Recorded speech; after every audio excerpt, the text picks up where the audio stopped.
దొంగ చెప్పిన నీతి. మీర్జాపురంలో సీతయ్య అనే రైతు ఉండేవాడు. అతడి దగ్గర ఒక గుర్రం ఉండేది. దాన్ని సీతయ్య బాగా చూసుకునేవాడు. కానీ దానితో పొలం పని చేయించేవాడు. గుర్రానికి అది అస్సలు ఇష్టం ఉండేది కాదు. నా పూర్వీకులు రాజుల సంరక్షణలో ఉండేవారు. సకల సౌకర్యాలు అనుభవించారు. ఎన్నో యుద్ధాల్లో పాల్గొన్నారు. ఇప్పుడు నేను మాత్రం బానిసలా బ్రతకాల్సి వస్తోంది అని ఎప్పుడూ అనుకునేది. అందువల్ల ఎలాగైనా అక్కడి నుంచి బయటపడాలని ఆలోచించేది. ఒకరోజు సీతయ్య ఇంట్లో ఓ దొంగ వచ్చాడు. ఆ సమయంలో సీతయ్య గాఢ నిద్రలో ఉన్నాడు. దొంగ చేతికందిన వస్తువులన్నింటినీ మూట కట్టుకున్నాడు.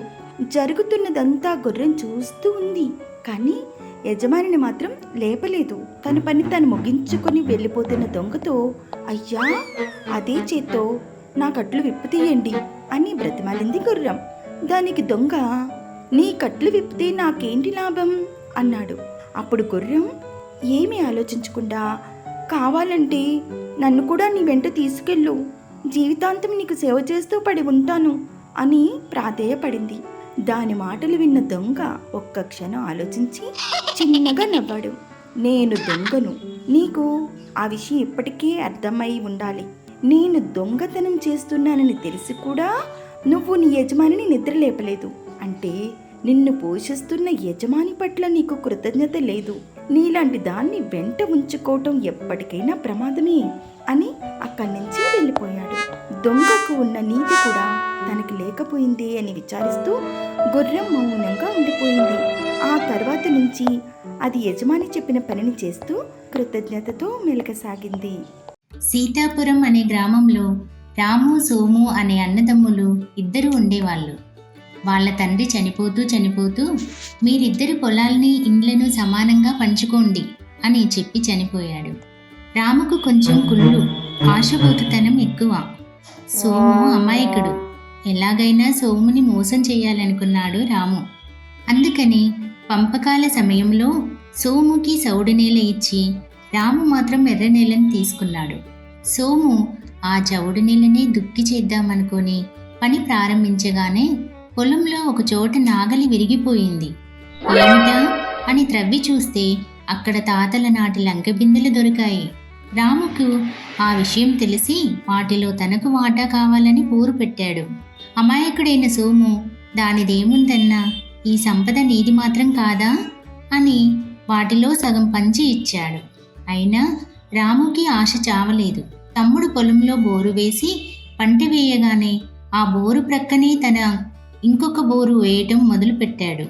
కొంచెం దూరంగా వేయరాదా అన్నా అని తమ్ముడు అడిగితే, నీ బోరుకేమీ అవ్వదులే అని నిర్లక్ష్యంగా సమాధానమిచ్చాడు. ₹1000 ఖర్చు పెట్టినా ఆ బోరులో నీళ్లు పడలేదు. తమ్ముడిని చెడపాలనుకున్న రాము తేలుకుట్టిన దొంగ చందాన కిక్కురుమనలేదు. ఆ పైన ఇద్దరూ పొలంలో పంట వేశారు. రాము పొలంలో పంట చాలా బాగా వచ్చింది. అయినా అతను ఆ దిగుబడిని సోముఫల సహాయంతో పోల్చుకొని కుమిలిపోయాడు. ఇద్దరూ పంటను కోసి వాములు వేశారు. ఆ సమయంలో రాము తమ్ముడి మీది కసితో ఎలాగైనా తమ్ముడి పంటకు నిప్పు పెట్టాలని నిర్ణయించుకున్నాడు. ఒకనాటి అర్ధరాత్రి సోము లాంతరు చేతిలో పట్టుకొని తమ్ముడి వాము దగ్గరికి పోయాడు. దానికి నిప్పు పెట్టాలనుకునేసరికి అక్కడ కాపలాగా ఉంచిన కుక్క మొరగటం మొదలుపెట్టింది. ఎవరది అని సోము లేచి వచ్చాడు. దాంతో రాము గబుక్కున తన చేతిలోని లాంతరును ఆపేసి పరుగున అక్కడే ఉన్న ఒక పొదచాటున దాక్కున్నాడు. అతని కర్మేమో అన్నట్లు అక్కడ ఉన్న పాము అతన్ని కరిచింది. వెంటనే పడిపోయి నురగలు కక్కుతున్న అన్నను తమ్ముడే ఎత్తుకుని వైద్యుని దగ్గరకు పరుగు తీశాడు. అయితేనేమి, బాగయ్యేటప్పటికీ రాము ₹1000 ఖర్చయ్యాయి.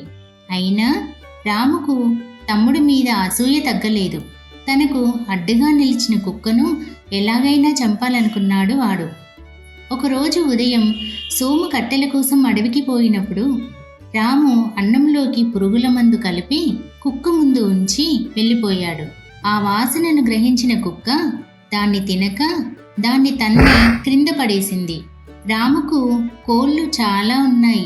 అవి గింజలు వెతుక్కుంటూ వచ్చి కుక్క వదిలేసిన అన్నం మెతుకులను తిన్నాయి. దాంతో సాయంత్రం సమయానికి ఆ కోళ్ళన్నీ చనిపోయాయి.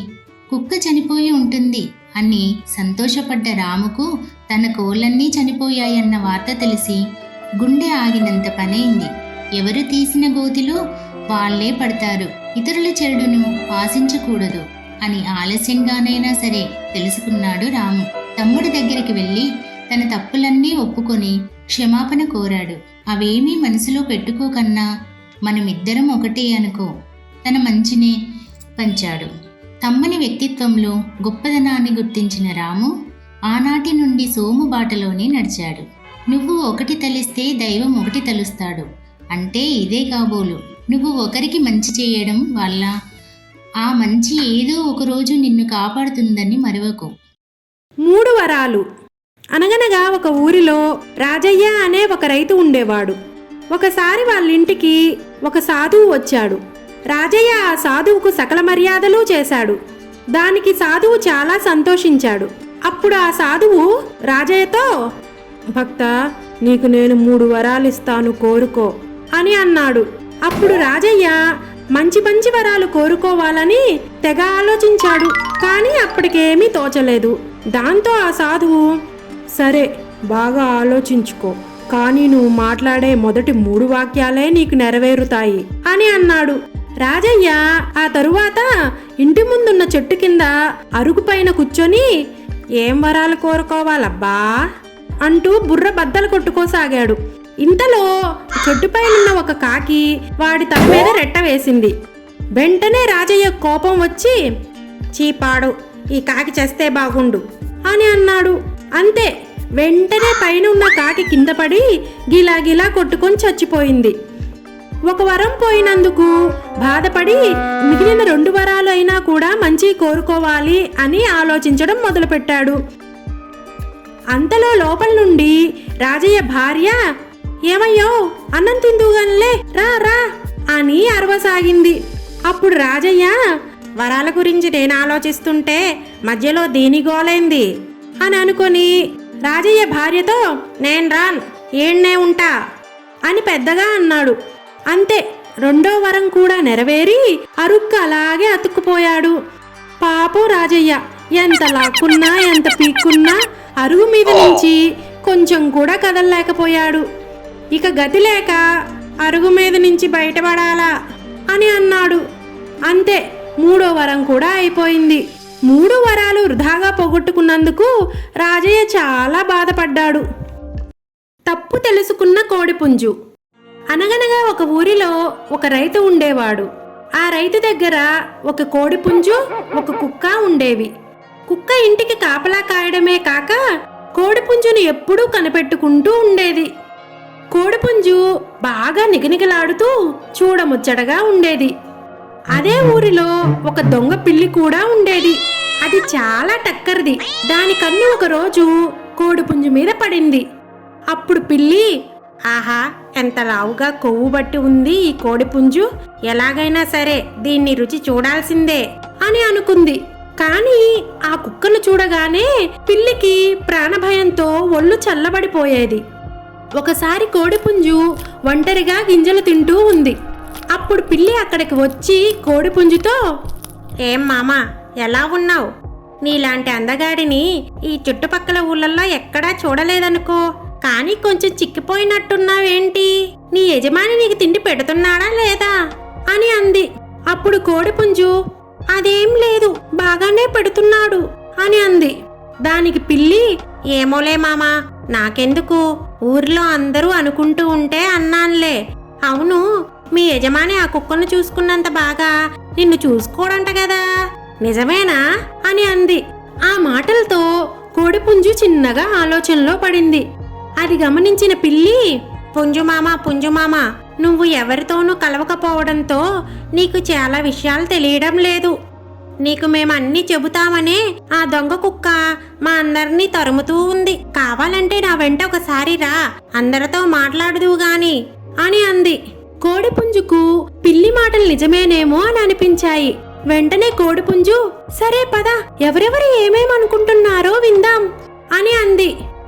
పిల్లి కోడిపుంజును ఎవ్వరూ లేని చోటుకు తీసుకొని పోయింది. అక్కడికి వెళ్ళిన తర్వాత కోడిపుంజు, ఇదేంటి ఇక్కడకు తెచ్చి అప్పుడు పిల్లి నవ్వుతూ, ఓ తిక్కదానే, ఎవరు మంచి వాళ్ళో ఎవరు చెడ్డవాళ్ళో తెలుసుకోలేని నీలాంటోళ్ళు ఈ లోకంలో ఉండడం అనవసరమే వెర్రి మొద్ద. అందుకే నిన్ను స్వర్గానికి పంపడానికి తీసుకొచ్చా అంటూ దాని మీదకి ఎగ్గిరి దూకపోయింది. అంతలో ఎక్కడి నుంచి వచ్చిందో గాని కుక్క ఎగ్గిరి దాని మీదకు దూకింది. కొరికిన చోట కొరక్కుండా కొరుకుతూ పిల్లిని అక్కడి నుంచి తరిమి వేసింది. చెప్పుడు మాటలు విని కుక్కని అనుమానించినందుకు కోడిపుంజు సిగ్గుతో తలదించుకుంది. ఆనాటి నుండి కోడిపుంజు ఎప్పుడూ కుక్కని అనుమానించలేదు. పొగరుబోతు ఎద్దు, తెలివైన కోతి. అనగనగా ఒక అడవిలో ఒక పొగరుబోతు ఎద్దు ఉండేది. దాని కొమ్ములు చాలా పొడవుగా, సూదిలాగా వాడిగా ఉండేవి. దానితో అది కనపడిన జంతువులంతా భయపడేలా చేసేది. కుందేళ్ల నుంచి సింహాల వరకు ఆ కొమ్ములు చూసి వణికిపోయేవి. అదే అడవిలో ఒక తెలివైన కోతిపిల్ల కూడా ఉంది. ఒకసారి పాపం ఆ కోతిపిల్ల కొబ్బరి చిప్ప తింటూ ఉంటే వెనుక నుంచి వచ్చి ఎత్తి పడేసి నవ్వుకుంటూ వెళ్ళిపోయింది ఎద్దు. ఆ దెబ్బకు దాని మూతి పగిలి 3 రోజులు సరిగ్గా తినలేకపోయింది. దాంతో ఆ పిల్ల కోతికి చాలా కోపం వచ్చింది. ఎలాగైనా సరే ఆ ఎద్దుకు బుద్ధి చెప్పాలని అనుకుంది. ఒకసారి ఆ ఎద్దు ఒక చోట గడ్డి తింటూ కనపడింది మన కోతికి. కోతి దాని ఎదురుగా ఒక చెట్టు మొదల దగ్గర నిలబడి ఎద్దుని వే అని ఎక్కిరించింది. ఎద్దుకు చాలా కోపం వచ్చింది. గట్టిగా రంకె వేసి, ఏమే కోతిపిల్ల, మొన్న ఎత్తి పడేసింది చాలేదా? ఇంకోసారి చూపించమంటావా నా కొమ్ముల దెబ్బ అని అంది. కానీ కోతిపిల్ల కొంచెం కూడా భయపడకుండా, పోరా గొట్టం, వెనక నుంచి వచ్చి ఎత్తి పడేయడం కాదురా, డబ్బుంటే ముందు నుంచి రా, నువ్వో నేనో చూసుకుందాం అని అనింది. ఆ మాటలకు ఎద్దుకు బాగా కోపం వచ్చి బుసలు కొడుతూ కోతిని కుమ్మడానికి వేగంగా దాని మీదకు దూసుకొని వచ్చింది. ఎద్దు దగ్గరికి వచ్చేంత వరకు అక్కడే నిలబడిన కోతిపిల్ల దాని కొమ్ములు తగులుతాయి అని అనుకునే సమయంలో ఎగిరి చెట్టు మీద ఎక్కి కూర్చుంది. ఆ ఎద్దు కొమ్ములు కోతికి బదులు చెట్టుకు దభీమని బలంగా కొట్టుకున్నాయి. ఆ దెబ్బకు ఎద్దు కొమ్ములు 2 సగానికి సగం విరిగిపోయాయి. దాంతో దానికున్న పొగరంతా తగ్గిపోయి అప్పటి నుండి ఎద్దు మట్టసంగా బుద్ధిగా ఉండసాగింది.